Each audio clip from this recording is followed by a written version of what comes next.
Oops. All right, Mary here with Farmer Friday. So I already milked Esmeralda, and I was just spacing out and not thinking about much of anything. Forgot even that it was Friday. So what's been going on this week? I worked extra days in my part-time job, which I helped the bank account, but it kind of put a cramp in things around the house and getting things done. I did get a little bit done towards getting a solid roof over the girls' pen. I actually got one piece of tin up this morning, and we'll continue working on that probably on Sunday. Bad news, I discovered that we do still have root knot nematodes in one garden space, and it's possible that another garden space also still has them. Probably just some weeds or grass or something that stayed alive last summer that they got into and I maybe didn't notice or pay attention. If you have nematodes, you have to completely fallow the ground. There can't be a speck of any green stuff. There can't be a single tiny bit of root that they can get into and multiply. And apparently that was been part of the problem with this little tomato garden here by the milk shed, along with a bad problem with the ground squirrels tunneling in under there.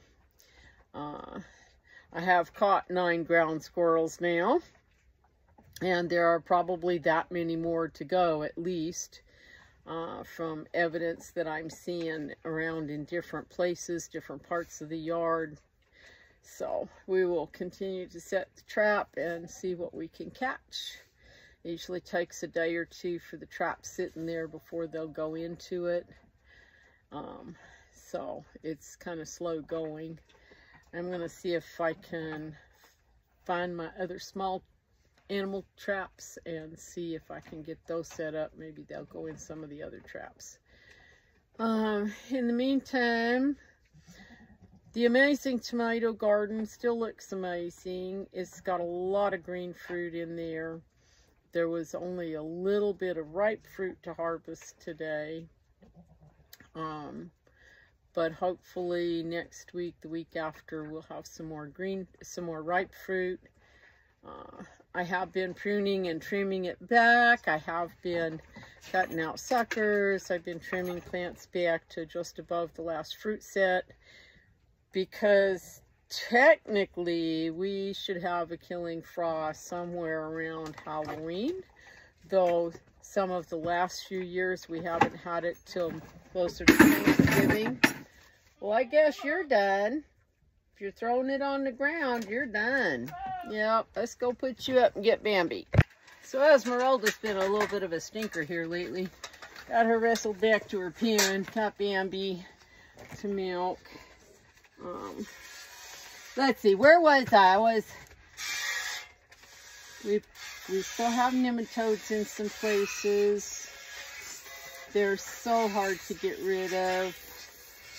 I could spray the ground with a nematicide. I have an organic one, but you have to spray it every 10 days, and it still doesn't give complete control.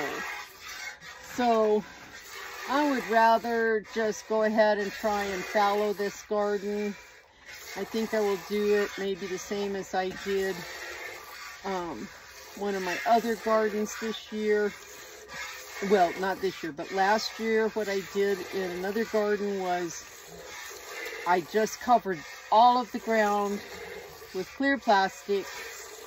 I laid some cardboard and stuff down to like cushion any rocks or anything to help keep from getting tears in the plastic. And then I just grew things in pots, and that grew out, that worked out really good. And I don't think there are any nematodes left in that area, though I did grow in pots again this year. So I might do that with this little garden here this coming summer. In the meantime, I can grow peas and brassicas and greens and things in there over the winter, because once the soil temperature goes down to about 60 degrees, the nematodes go dormant, and you can grow cool weather crops until the soil warms up in the spring. So I will do that, and then we'll work on getting rid of them next summer. And maybe we can get rid of the stinking ground squirrels at the same time. I don't know. Those boogers have been a real pain. Other news, not too much. We continue to be too warm for this time of year, hitting like 95 every afternoon, but we're down to 60 early in the morning. So it's nice to be a little bit cooler. Things are perking up a little bit now that it's not 100 plus. Though the chickens have dropped production way down because most of the old girls are in a heavy molt, and they don't normally lay much, if at all, when they're in molt. And last spring, I had hatched a whole bunch of olive egger chicks, but I was getting really overwhelmed because I ended up with, oh my gosh, about 50 or 70 chicks all together.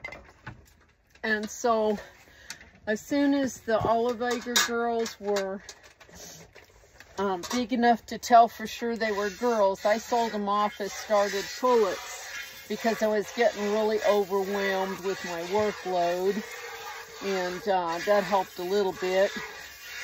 So I have some black copper Moran girls that should start laying pretty soon. In fact, a couple of them are starting to get their combs and their wattles are starting to grow and turn bright red, and the boys are starting to chase them. I need to get the boys out of there. It seems like there's a never-ending to-do list. It just goes on and on and on and on. So I will have to work on getting the boys out of that pen the next few days so that they aren't harassing the girls. And that way everybody will have a little more space too. And then just keep starting to get ready for winter. I'm trying to get the roof over the girls done so they can be nice and dry this winter.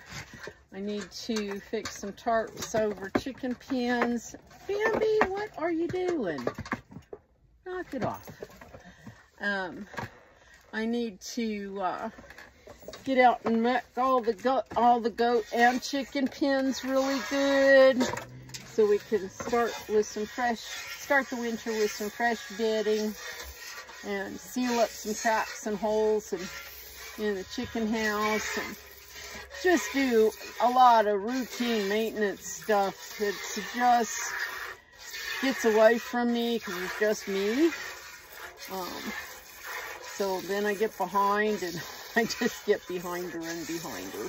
So, Bambi, what is your issue? Did you eat your snack? You still have snack. You're being a pill. You're just being a pill tonight. So, you know, lots of little things going on. My Globe Miami Farmers Market, my last day is tomorrow for the season. And so next Saturday, the first Saturday of October, we'll be at the Superior Farmers Market. And that's where we'll be all winter and into the spring. And that will be fun. I enjoy it down there. Lots of friends and customers. So anyway, I can't think of too much else going on. So We will catch you next time. Well, I'm back to working on a janky pallet shed.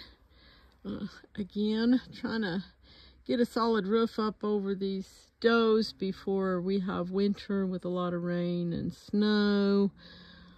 I got some nailers up and one block in and half of the next one. Having a hard time. That last 2x4 there is a little twisted. Having a hard time getting it straight.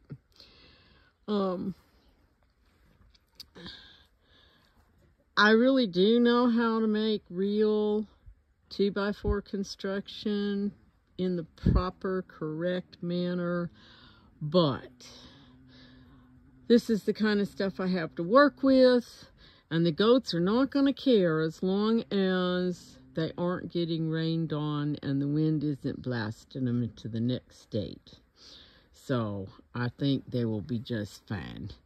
I have a ways to go here before I'm done, but this morning the sun is just frying my skin.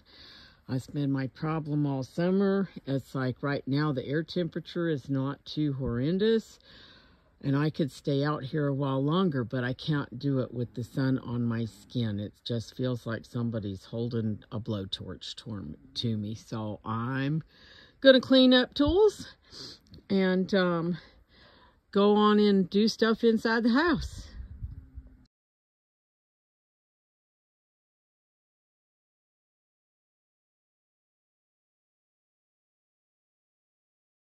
Well, I got one piece of tin up on the janky pallet shed. However, apparently the piece of tin I measured to set the rafters was not the same piece that I picked up and put on. And you can see there's an issue there. I'm going to have to put some nailers in there. Hee-haw. But that's for another day, because now it has gotten way too hot out here. But it has made a nice little patch of shade over here for the girls. And we'll try and get some more up in the next few days.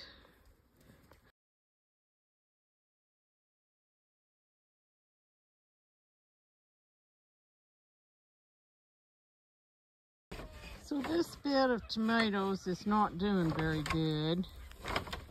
It was under shade cloth. I pulled that off earlier.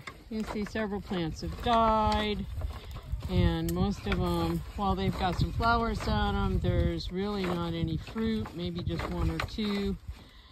So you got to know when to fold them, and that's what I'm going to do with this bed. I'm going to pull them up, especially these real sickly looking ones, and check for root knot nematodes.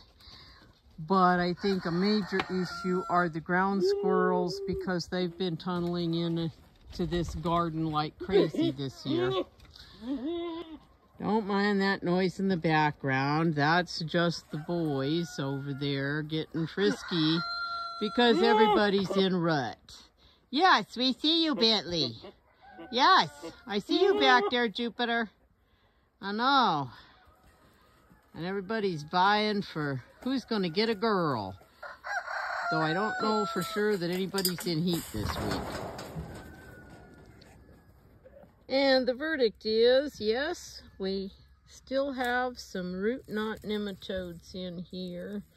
You see some of these little lumps and bumps and swellings on these roots here.